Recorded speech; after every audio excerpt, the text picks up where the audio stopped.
Hoje eu vou falar um pouquinho sobre o sacerdócio, sobre a promessa de Deus na vida dos sacerdotes e principalmente em Cristo Jesus. Bom, meu nome é Francis, estou aqui para falar sobre esse assunto nesse dia e quero pedir a vocês, me segue, compartilhe esse vídeo, curte bastante e comente. Vocês também são ministros de Deus quando faz tais coisas, pois ajudará que esse vídeo alcance muitas pessoas e o Espírito de Deus possa mover seus corações. Então ali Deus chama um homem chamado Abraão e a sua esposa já avançada de idade e tem o filho da promessa, Isaac. Esse filho da promessa, Isaac, ele tem 2 filhos, gêmeos por sinal, o mais velho, Esaú, e seu irmão, Jacó. Esaú, numa feita, chega cansado de uma caça e Jacó está ali preparando um guisado cheiroso, saboroso, mas com frutas da terra, coisas normais, uma lentilha, coisas bem simples. Mas Esaú chega com tanta fome, né, e pede um pouco daquele guisado. Jacó, que era muito esperto, pois o seu nome já diz tudo. O nome Jacó significava enganador, usurpador, aquele que quer tomar o que não é dele. Fala para Esaú, eu posso até te dar um pouco, mas lembra, só se você me der o direito da sua primogenitude. Esaú está cansado, estressado e nunca deu valor por ser o primogênito, por ser o mais velho. Ele nunca deu valor para isso, ele não importava até então. E ele falou, não, tudo bem, me dá um pouquinho, porque se eu morrer não vai adiantar nada o primogênito mesmo, e faz aquela troca. Bom, mas quando seu pai já está avançado em idade, próximo à morte, e chama os 2, né? Na verdade ele chama só o primogênito, essa é a verdade, e chama ali para passar as bênçãos, a mãe de Jacó chama Jacó ali, a pastas escondida, e praneja junto ali enganar seu pai. E todos conhecem a história, e Jacó veste uma pele de um cabrito toda peludo, porque Esaú era peludo, e toma a primogenitura. Bom, o que eu quero focar aqui para vocês é isso. Se Deus fez uma promessa na sua vida, ele vai cumprir. Não tenta ajudar Deus. Jacó tentou ajudar Deus, pois quando ele estava ainda no ventre da mãe, Deus havia prometido que ele seria o maior. Que havia 2 famílias no ventre da sua mãe, e que a menor e que o mais velho ia servir o mais novo. Bom, então Jacó já tinha essa promessa, né? Mas, querendo ajudar Deus, acaba fazendo o que não se deve. Então ali, quando o seu irmão chega e descobre que foi enganado, ele fica muito furioso e Jacó, com medo, foge para a casa do seu tio. Seu tio chamado Labão. Quando chega lá, né, ele vê as suas primas, que naquela época se casavam entre famílias, que era o costume, né? A família de Abraão não aceitava casar com o povo de Canaã, pois achava aquele povo corrompido, e o próprio Deus fez a proibição mais tarde dessa união. Então, Jacó se apaixona por uma das suas primas, chamado Raquel. Mas, contudo, o seu tio, né, aquele que engana um dia vai ser enganado, o seu tio faz um contrato com ele. Ah, tudo bem, você pode casar com a minha filha. Sim, eu deixo, eu permito. É melhor dar a você do que a um estranho, você é meu parente, né? Mas tem um contratinho aqui, vai me servir 7 anos aqui, sem salário. E aí os 2 aceitaram esse acordo, foi bom para ambas as partes ali, né? E fizeram isso. Então Jacó, ele começa a trabalhar com muita dedicação, porque ele gostava muito daquela mulher, achava ela muito linda, e a própria Bíblia fala que ela era muito bonita, e ali ele trabalha feliz. Quando chega o tempo, passando esses 7 anos, né? O pai faz uma grande festa. Ah, não, hoje é seu dia, o dia do seu casamento, o dia maravilhoso. Então, embebeda Jacó. Jacó está bem bêbado, mas ainda achando, acreditando no seu tio, que teria sua esposa, né? E na hora do leito ali, ele vai dormir já bêbado, né? E quando acorda pela manhã, ele descobre que não foi lhe dado a noiva prometida. mas que foi lhe dado exatamente a sua irmã mais velha, a Leia, que a Bíblia descreve que não era muito bem aparentada, que não era bonita. E ele fica muito chateado com seu tio, reclama, faz todo aquele fuzuê, mas no fim tem um novo contrato para ter aquela mulher da qual ama. Bom, o que eu quero falar hoje é exatamente isso. Sobre os filhos de Leia. Porque muitas das vezes nós não prestamos atenção em uma leitura básica para entendermos a herança do sacerdócio, que vou falar sobre hoje, e de Jesus Cristo. Estão exatamente nos 4 primeiros filhos de Leia.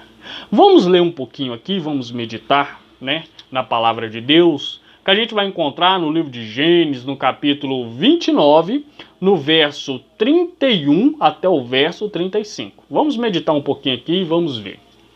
Bom, a palavra de Deus nos diz: E viu, pois, o Senhor que Leia era desprezada e tornou-lhe fecunda a madre. Raquel, porém, era estéril. Então, se nós formos ver na história, assim como Sara era estéril, Leia era estéril, Raquel era estéril. E Deus abre a madre de Leia, porque ela está sendo desprezada pelo marido. E agora que a história começa a mudar um pouquinho. A Leia concebeu e deu à luz um filho, a quem chamou Rubens. Pois disse, porque o Senhor atentou a minha aflição, agora me amará mais meu marido. Olha para você ver. Agora ela tem um filho, mas a glória dela é a intenção do marido. Porque ela fala, agora meu marido me amará mais. Porque tudo que ela mais almejava era o marido, era o homem. Possivelmente ela já tinha apaixonado por Jacó e comentou com seu pai, antes dela ser dada, porque ela já tinha Jacó como alvo da sua obsessão, ao ponto de se tornar quase uma idolatria para ela, aquele homem. Então, Deus novamente lhe dá outro filho. Veremos isso aqui agora, no verso 33. Concebeu outra vez e deu à luz um filho e disse, porquanto o Senhor ouviu que eu era desprezada, deu-me também a este, e lhe chamou Simeão. Da mesma forma, ela continua ainda achando que é os filhos que vai trazer para ela o objeto de cobiça que é o seu marido. Mas a história está prestes a mudar. Verso 34. Concebeu ainda outra vez e deu à luz um filho, e disse, 3 vezes tenho eu dado. Tenho dado, portanto lhe chamou Levi. Presta atenção. Concebeu-me ainda outra vez e deu à luz um filho e disse, agora esta vez se unirá meu marido a mim, porque 3 filhos tenho dado, portanto lhe chamou Levi. 3 vezes tenho lhe dado filhos, agora meu marido se unirá a mim. Levi é o nome da tribo que Deus tirou o sacerdócio. Exatamente por essas palavras que Leia comente. Agora se unirá a mim o meu marido. O sacerdócio, quando nós pegamos na sua raiz, cria ali uma religação da esposa com o noivo. Essa é a função do sacerdote, te apontar para o noivo, para o marido, Mas não foi exatamente aquilo que Deus esperava deles, por isso até mesmo não funcionou. O sacerdócio humano precisava ser substituído por um sacerdócio maior, eterno. Vemos agora, verso 35. De novo concebeu e deu à luz a um filho e disse, esta vez louvarei ao Senhor.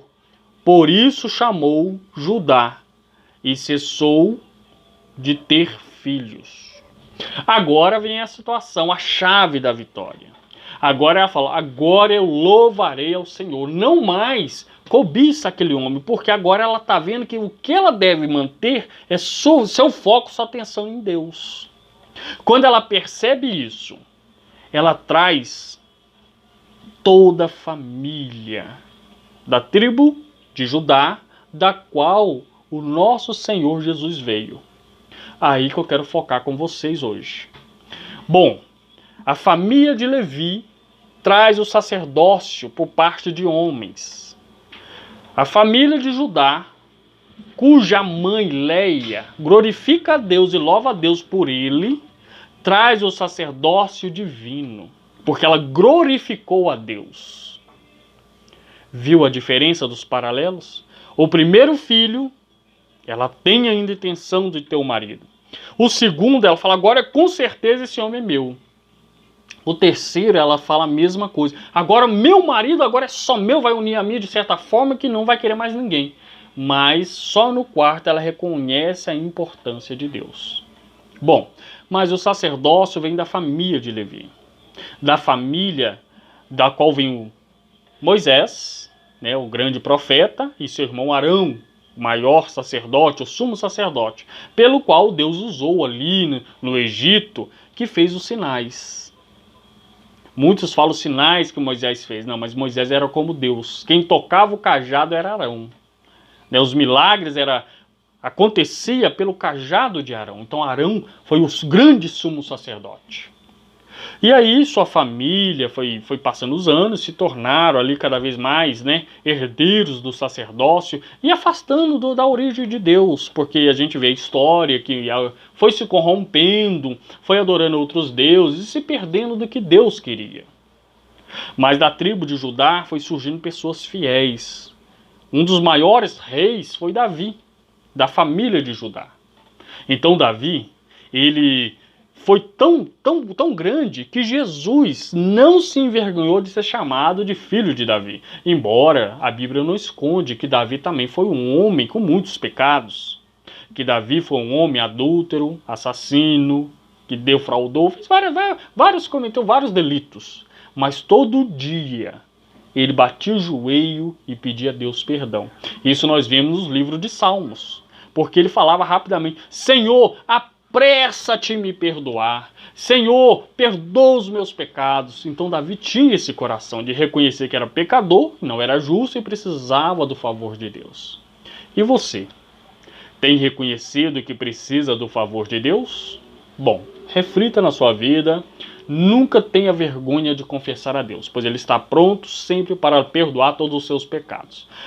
Então no livro de Salmos, como falei de Davi, um dos grandes salmos, ele escreve uma profecia interessante, que se encontra no livro de Salmos, no capítulo 110, verso 4. Vamos meditar nele, vamos ler lá um pouquinho e vamos ver que o sacerdócio agora tem que sair da família de Levi, pois a família de Levi se corrompeu, se tornaram mercenários, tornaram ali pessoas cobiçosas, pessoas que começaram a adorar deuses do meio de Canaã e Deus deixou de aprová-los. Por isso ele quer levantar um novo sacerdócio. No capítulo de Salmos 110, verso 4, diz o seguinte: Jurou o Senhor e não se arrependerá. Tu és sacerdote para sempre, segundo a ordem de Melquisedeque. É interessante a gente falar da ordem de Melquisedeque, porque não a ordem mais de Arão. Quem era Melquisedeque? Não sabemos. Mas a palavra de Deus ela não dá uma referência de quem poderia ser esse Melquisedeque que apareceu a Abraão. Vamos ver isso no livro de Hebreus. Hebreus no capítulo 7, verso 1 ao verso 4.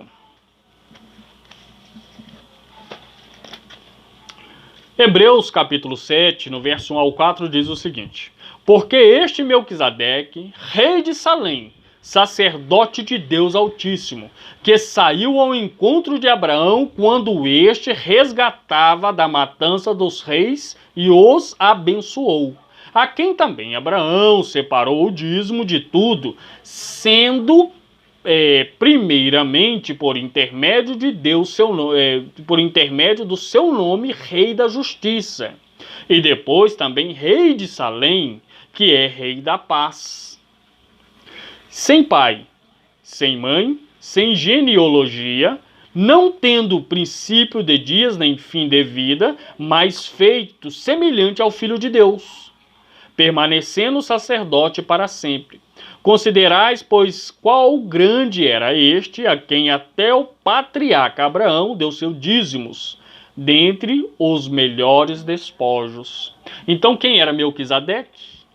Era o próprio Senhor Jesus, manifestado lá no Velho Testamento, porque quando Deus chama Abraão para a terra de Canaã ali, Deus fala para Abraão, essa terra toda será sua, é da sua promessa, da tua descendência, mas não será agora. Vai ter um tempo ainda para frente, porque a maldade desse povo ainda não chegou no seu limite. Muitas das vezes a gente não leva em conta o que Deus fez para aquele povo não se perecer. Melquisedeque estava naquela cidade. Ele estava na cidade de Salém, ou cidade da luz, que é a tradução para o português. Ele estava lá, não era à toa. Ele estava ensinando todo aquele povo sobre Deus, mas eles preferiram rejeitar o nome de Deus para servir os seus falsos deuses. E Abraão também foi levado para lá, para mostrar para eles que um homem comum, idólatra, pode ouvir a voz de Deus e o servir de todo o seu coração. Então Melquisedeque estava justamente lá para que Canaã não perecesse. Bom, e daí? Do sacerdócio de Levi até ao ponto do sacerdócio eterno de Melquisedeque. Como que seria feita essa passagem? Como que seria passado o bastão de Levi, do grande sacerdote da casa de Arão, até o herdeiro de Judá? Ah, nós vamos ver isso agora. Interessou? Então continua comigo. Vamos junto, descobrir como que foi feito essa passagem. Como que a tribo de Levi perde o direito do sacerdócio e o herdeiro de Judá pega esse bastão. Bom, livro de Lucas, capítulo 1, verso 5, nos diz o seguinte, algo muito interessante. Vamos junto aqui. E houve no dias de Herodes, rei da Judéia, um sacerdote chamado Zacarias, da turma de Abias, e sua mulher era descendente de Arão, e chamava-se Isabel. Olha, a chave está aqui. A mulher de Zacarias era uma descendente direta de Arão. Ela era herdeira do sacerdócio maior, da casa de Arão. E o seu esposo também era da família de Levi também. Então os dois tinham autoridade sacerdotal. E não qualquer autoridade. Verso 6. O verso 6 em diante, ele vai falar que Deus chama Zacarias e, por uma sorte, ele é sorteado a oferecer um incenso no lugar santo dos santos, cujo todos temiam de entrar, porque era um lugar muito sagrado ao nome do Senhor, segundo os sacerdócios. Mas agora o que eu quero falar para vocês é que o filho de Isabel com Zacarias é herdeiro de Arão, herdeiro do sacerdócio. E esse herdeiro dos Levi, da família de Arão, ele abriu mão do seu direito de sacerdócio e foi viver como profeta. Profeta de Deus ali entre o povo de Israel. E João, sendo um profeta de Deus, ali ele ficava no meio do povo, né? Próximo ao Rio Jordão, vivendo na natureza. Ele não viveu entre palácios sacerdotais, embora tivesse o direito disso, assim como nosso Senhor Jesus também tinha. Teve uma feita que ele começa a anunciar o caminho de Deus. Ele fala, arrependei-vos que é chegado o reino de Deus. E vem falando do Cordeiro de Deus que tira os pecados do mundo, a saber, Jesus Cristo. E uma vez Jesus está passando naquela região, ele começa a falar, esse é o Cordeiro de Deus que tira os pecados do mundo. E quando Jesus passa por ele e vai batizar, ele diz ao Senhor, eu não sou digno nem sequer de desatar as sandálias dos seus pés. Mas Jesus confessa e diz, no momento deste estágio, mas importa que se cumpra as Escrituras. Importa que o sacerdote seja levantado segundo a ordem de Melquisedeque, para que as Escrituras se cumprissem. E se completaria quando João Batista abrisse mão do seu sacerdócio e entregasse na mão do nosso Senhor e Salvador Jesus Cristo. E Jesus, ele pega esse sacerdócio e começa seu ministério só depois que João Batista confessa que ele é o Cordeiro de Deus, o batiza e dá o seu ministério. E depois Jesus começa a pregar e a falar, e seu ministério crescer mais do que o de João. E os apóstolos, discípulos de João, ficam meio invejados e falam assim: mas mestre, Jesus está batizando mais, Jesus está conquistando mais pessoas.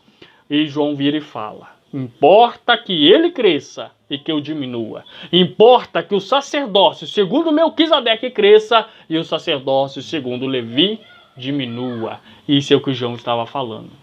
E assim foi passado o bastão da família de Levi para a família de Judá. Do sacerdócio humano para o sacerdócio divino. Esse é o vídeo de hoje, meus amados.